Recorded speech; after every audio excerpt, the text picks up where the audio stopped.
Hi everybody. So if you've been watching all of the vlogs in this series, then you will hopefully by now have quite a lot of information about the choices that you've got to make over the next couple of months so that you have something to do after year 11. This vlog is basically helping you put all of that information together and just making sure that the decisions you're making are going to be the best ones for you. So the first thing I want you to just have a think about, hopefully answer yes to, and if you're not answering yes to it, then you need to be thinking a bit more, are the following 4 questions. The first thing I want you to have a think about are the subjects that you're considering, or the next steps that you're considering, do you know really what they're like? And that probably seems like a bit of a weird question, but I've worked with lots of young people who in their head they think a subject is a certain thing, and actually they don't necessarily go and do enough research to check that that is what it is going to be like. But certain subjects which that happens a lot with, one of them is psychology. Comes up in a lot of other areas as well. So if you've not been to open evenings, if you've not really spoken to teachers who will be the subject or delivering the subject to you, you need to make sure that you've done that. So do you have enough information? Do you really know what it is that you've signed yourself up to doing for the next couple of years? Second one, actually like the subject. Again, I've spoken with young people who are quite good at something, so they think that they should do it. And of course it does help to be good at something, but it's not the absolute most important thing. You really do need to be enjoying it.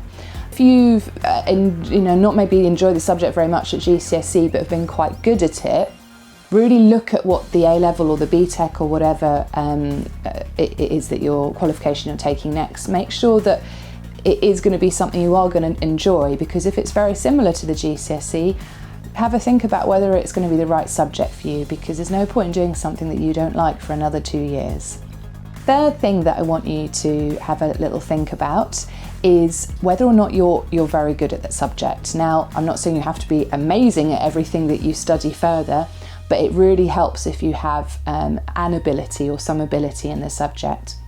If it's a new subject that you've not studied before, have a look at the kind of components of it. So is it an essay-based subject, or is it creative, or does it involve some STEM, science or maths?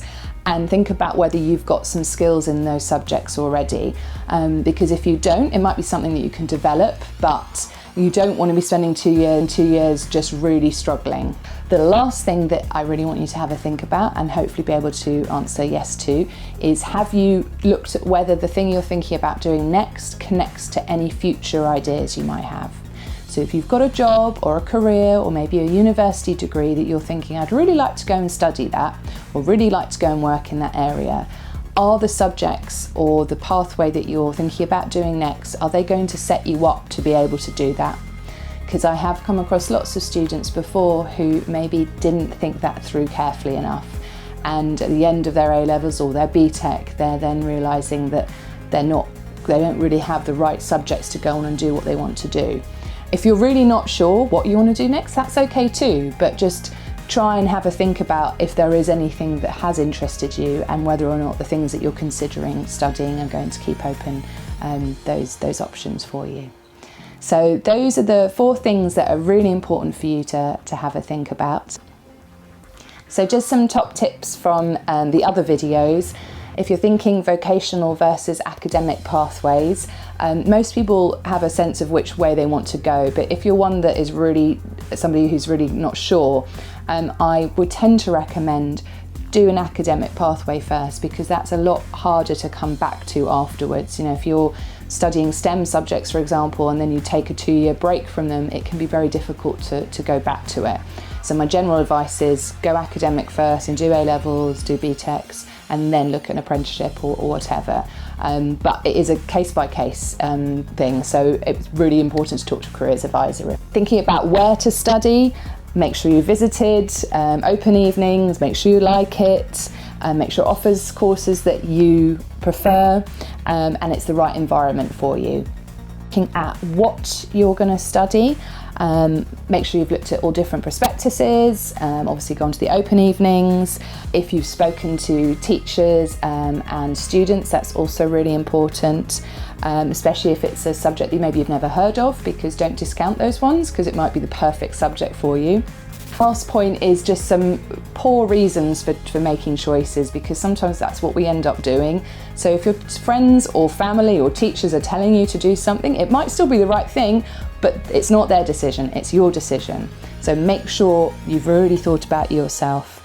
Don't choose it if it looks easy. Nothing is ever that easy. And also, don't just pick something because you don't know how to make a decision. Hopefully, if you've watched these vlogs, you'll feel that you're in a good position to make a good decision now. But also, you'll hopefully you'll be having an interview with a careers advisor this term, the autumn term. So if you haven't yet, make sure you ask your form tutor to put you in touch with your careers advisor. And as always, follow us on Instagram at GetZConfident. Take care, guys. See you soon.